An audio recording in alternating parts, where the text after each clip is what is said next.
السلام علیکم. منظور پښتون پرون د اویس مور او پلار ته ورغلو او د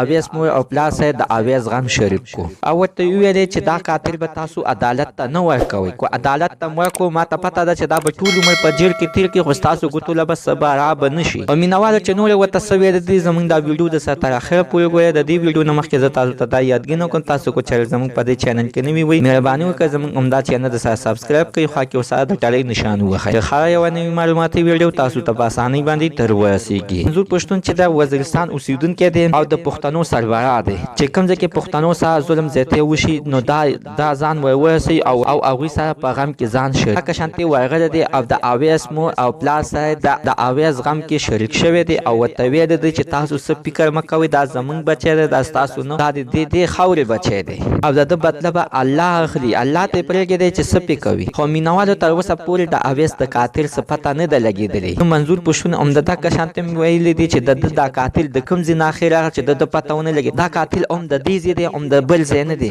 منظور پښتون همدا هم ویلي چې دغه قاتل به زما دومره یقین ده چې همدغه قاتل به د ده په دغه جنازه کې به موجود خو څوک یې نشي پېژندلی چې د اخر داسې قاتل اخر څنګه کېدلی شي چې د بل ځای نه کس راځي او ستا په کور کې کس او ستا په کلي کې یعنې کس وژني. مینهواله الله تعالی د اویس مور او پلار ته د زړه صبر ورکړي. تر اوسه پورې د اویس مور او پلار د اویس په غم کې جاري او د اویس غم یې د زړه نه نه لرې کېږي. عزتمنو زموږ نننۍ معلومات ته د دې ځای پورې د نوي معلومات دپاره د سره زموږ همدا چینل د سره سبسکرایب کړئ خوا کې ورسره د ټلۍ نشان ووهئ چې هره یوه نوي معلوماتي ویډیو تاسو ته په اسانۍ باندې در ورسیږي.